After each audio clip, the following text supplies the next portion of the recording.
अस्सलामुअलैकुम dear students, hope सब ठीक ठाक होंगे। चलें जी, आज का टॉपिक स्टार्ट करते हैं, दैट इज़ वैक्यूल्स। वैक्यूल्स बहुत ही छोटा सा टॉपिक है लेकिन इंपॉर्टेंट भी है, तो चलें डिस्कस करते हैं। पॉसिबल है आपसे कोई शॉर्ट क्वेश्चन वगैरह में ही इसको पूछ लिया जाए, लॉन्ग क्वेश्चन के हिसाब से तो कोई ख़ास इंपॉर्टेंट नहीं है, लेकिन पॉसिबली इसमें से कोई MCQ आ जाए या फिर शॉर्ट क्वेश्चन आ जाए। ठीक है, तो चलें जी वैक्यूल्स को स्टार्ट करते हैं। वैक्यूल्स बेसिकली क्या होते हैं? वैक्यूल्स का मतलब होता है कोई जो थैली टाइप को, मतलब कोई ऐसी चीज़ जो अंदर से खाली होती है। ठीक है, आमतौर पर इसका लिटरल मीनिंग ये लिया जाता है, लेकिन अगर हम प्लांट्स एंड एनिमल सेल्स के अंदर वैक्यूल्स की बात करें तो ये अंदर से फिल्ड होते हैं, पानी, आयंस, मिनरल्स वगैरह अपने अंदर स्टोर किए हुए होते हैं। ठीक है, तो ये वैक्यूल्स हो गया जी। अब हम बात करते हैं जो वैक्यूल्स है। ठीक है, तो वैक्यूल्स जो हैं, आप इसको ऐसे याद रख सकते हैं वैक्यूम से। ठीक है, वैक्यूम वो जगह होती है ना जहाँ पे कोई चीज़ नहीं होती। ठीक है, कोई खाली जगह, कोई खला वाली चीज़ है जिसमें, जैसे हम कहते हैं वैक्यूम क्रिएट हो गया किसी चीज़ के अंदर, मतलब वहाँ पे ऑक्सीजन नहीं है, हवा नहीं है, वो खाली है बिल्कुल जगह। ठीक है, तो वैक्यूल्स को आप इस तरह भी याद रख सकते हैं इसके लिटरल मीनिंग के लिए। ठीक है, अब हम बात करते हैं जी। चलें, असल में जो हमारा टॉपिक है वो यहाँ से स्टार्ट होता है with respect to your book. तो इसमें सबसे पहले हम बात करेंगे लोकेशन की। ठीक है, तो लोकेशन में तो अगर हम बात करें तो वैक्यूल्स जो होते हैं ना, ये हमारे पास animal cells and plant cells दोनों के अंदर होते हैं। हम जितनी भी ऑर्गेनल्स पढ़ते हैं उन सब में ये पढ़ते हैं कि ये कहाँ पर मौजूद होते हैं। ठीक है, अदर एनिमल सेल्स के अंदर होते हैं या प्लांट सेल्स के अंदर होते हैं या दूसरे ऑर्गेनिजम्स के अंदर होते हैं। ठीक है, हम उसकी लोकेशन के पर्सपेक्टिव से उसकी बात कर रहे होते हैं। तो यहाँ पर भी हम लोकेशन को देख रहे हैं, like animal cell and plant cell ये दोनों के अंदर पाया जा सकता है, लेकिन animal cell and plant cell के अंदर इसके कुछ डिफरेंसेस होते हैं, उनको हमने यहाँ पे गौर से देखना है। ठीक है, अगर आपसे पूछ लिया जाए कि क्या डिफरेंस है, तो सबसे पहली बात तो ये कि जो प्लांट सेल के अंदर वैक्यूल होता है वो बड़े साइज़ का होता है। ऑल्दो जब प्लांट अपनी ग्रोथ एंड डेवलपमेंट कर रहा होता है, ठीक है, उस दौरान बहुत सारे वैक्यूल्स होते हैं, मतलब छोटे वैक्यूल्स होते हैं, और वो मिलकर जो है वो एक बड़ा सा वैक्यूल बनाते हैं। और वो जो बड़ा वैक्यूल होता है वो फिर सेल के अंदर, अगर यहाँ पे ड्रॉ करके दिखाऊं, ये सेल है, प्लांट सेल की बात हो रही है। ठीक है, तो इसके अंदर क्या होता है कि बड़ा सा वैक्यूल बन जाता है। ठीक है, बड़ा सा वैक्यूल है। ठीक है, इसके अंदर क्या है? सैप है। सैप क्या है? सैप है। ठीक है, सेल सैप कहते हैं। इसके अंदर फ्लूइड होता है। ठीक है, इसके अंदर डिफरेंट आयंस हो सकते हैं, अमीनो एसिड्स हो सकते हैं, कार्ब्स हैं, जो भी चीज़ ये स्टोर कर रहा है। ठीक है, वाटर एंड दूसरे सब्सटेंसेस ये बेसिकली अपने अंदर स्टोर करता है। इसके बाहर एक मेम्ब्रेन होती है, ये देखें। ठीक है, ये जो मेम्ब्रेन है इसको हम बेसिकली टोनोप्लास्ट का नाम देते हैं। और टोनोप्लास्ट क्या करता है? ये सेपरेशन एंड ट्रांसपोर्ट का काम कर रहा होता है। आपको याद होगा हमने मेम्ब्रेन में पढ़ा था, तो मेम्ब्रेन क्या कर रहा होता है? जो सेल की मेम्ब्रेन होती है वो भी ट्रांसपोर्ट कर रही होती है ना, बाहर से अंदर सब्सटेंसेस आ जा रहे होते हैं, तो ये ट्रांसपोर्ट का भी काम कर रही है। ज़ाहिर है पानी इसने अपने अंदर लेना है, आयंस को लेना है, तो मेम्ब्रेन के थ्रू ही आएगा ना वो चीज़। तो इसी तरह से दूसरी चीज़ जो है वो इसकी सेपरेशन है, कि एक ये चीज़ जो है, इसकी जो मेम्ब्रेन है, ये इसको ये टोनोप्लास्ट की जो टोनोप्लास्ट है बेसिकली, इसकी जो मेम्ब्रेन है वो इसको इसके अपने जो सब्सटेंसेस हैं और जो बाहर साइटोप्लाज्म के जो भी सब्सटेंसेस हैं उनसे सेपरेट आउट कर रही है। ठीक है, तो ये दो फंक्शंस हैं। तो ये बड़ा एक सेंट्रल वैक्यूल बन जाता है स्मॉलर वैक्यूल्स के मिलने से, ग्रोथ एंड डेवलपमेंट के दौरान।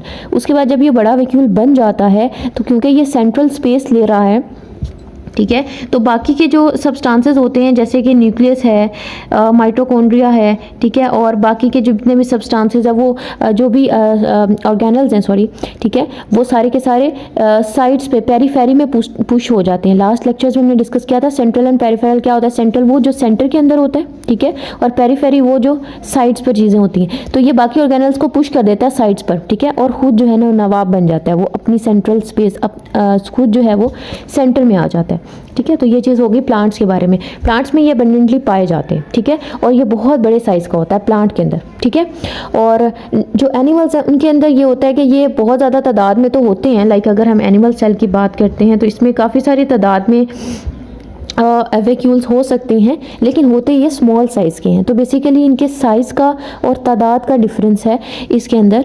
प्लांट्स एंड एनिमल सेल्स के अंदर।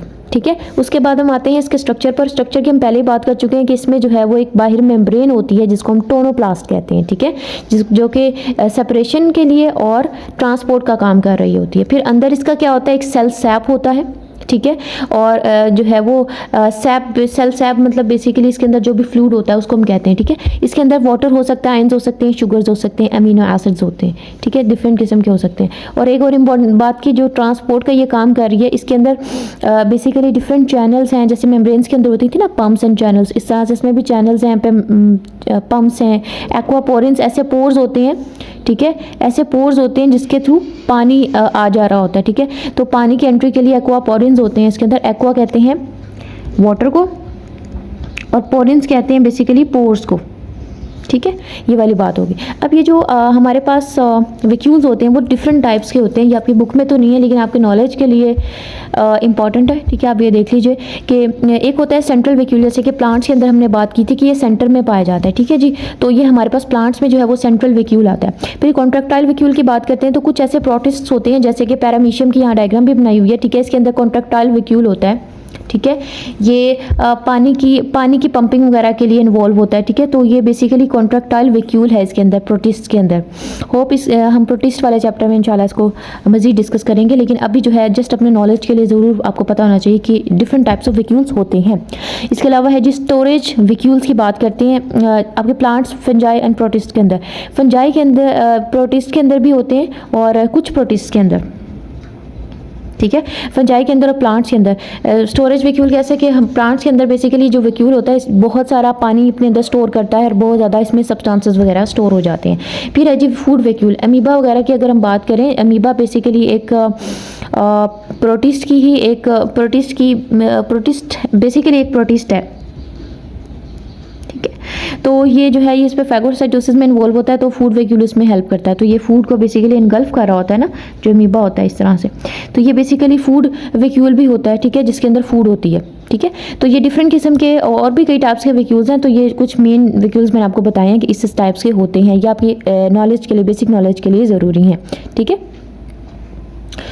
तो ये आपने याद रखना है। इसके अलावा ओके जी, अब आ जाते हैं इसके फंक्शंस पर। तो सबसे पहले तो ये एक्सपैंड करता है प्लांट सेल को विदाउट डाइल्यूटिंग इट्स साइटोप्लाज्म। देखें, साइटोप्लाज्म डाइल्यूशन क्या होता है, किसी भी चीज़ को पतला कर देना, ठीक है। जैसे आपके पास एक जग है, ठीक है, उसके अंदर आपने 8-10 चम्मच ना नमक के मिला दिए तो एक गाढ़ा सा सोल्यूशन बन जाएगा, लेकिन आपने उसी के अंदर 2-3 ग्लास पानी डाल दिए तो वो क्या हो जाएगा, डाइल्यूट हो जाएगा, पतला हो जाएगा, ठीक है। लेकिन यहाँ पे हम क्या बात करें, वैक्यूल क्योंकि आपको पता है बहुत ज़्यादा पानी अपने अंदर स्टोर करता है।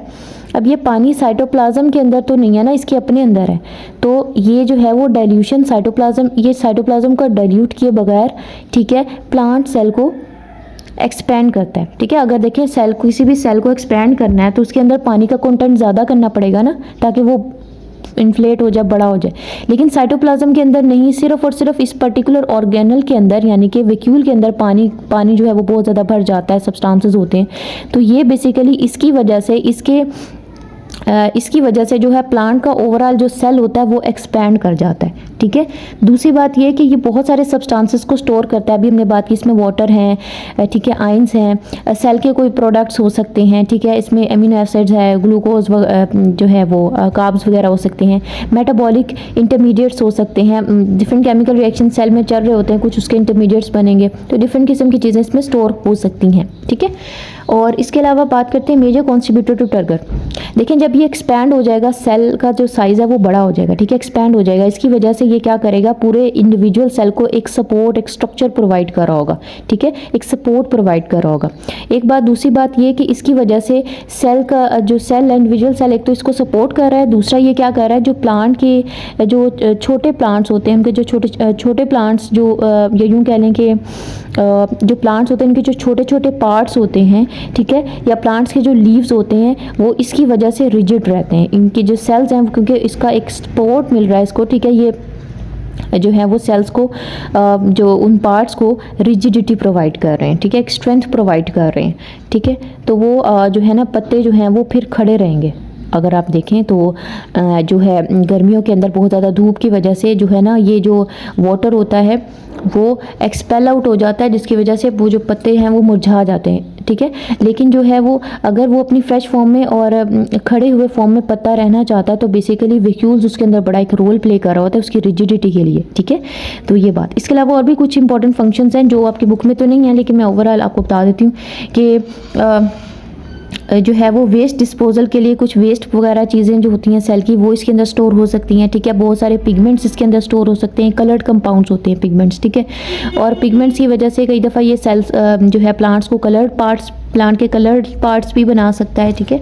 तो मेन तो वैसे रोल प्लास्टिड्स का है जो हम इंशाल्लाह आगे पढ़ेंगे। इसके अलावा पॉलिनेशन में ये इन्वॉल्व हो सकता है, डिफेंस में इन्वॉल्व हो सकता है। कई दफ़ा इसमें कुछ ऐसे कंपाउंड्स होते हैं जिसकी वजह से अलग किस्म की स्मेल या इसकी ऐसी ऑर्डर होती है जिसकी वजह से जो हर्बीवोर्स वगैरह होते हैं वो इनके करीब नहीं आते, इनको नहीं खाते। तो ये इनका एक प्रोटेक्टिव मैकेनिज्म भी हो सकता है, ठीक है। इसके अलावा स्टोर वाटर वगैरह करते हैं तो हम पहले डिस्कस कर चुके हैं, ठीक है। तो ओवरऑल इसका क्या फंक्शन है कि एक तो ये अपने अंदर बहुत सारी चीज़ें स्टोर कर लेता है और इसकी वजह से जो है वो सेल जो है वो एक्सपैंड हो जाता है, ठीक है। और इसकी वजह से टर्गर प्रेशर जनरेट होता है और रिजिडिटी मेंटेन रहती है सेल की, ठीक है। तो ये ओवरऑल फंक्शंस हैं वैक्यूल्स के। होप आप लोगों को समझ आ गई होगी। अगर कोई इशू होता है तो you can ask in comments. Okay जी, अल्लाह हाफिज़।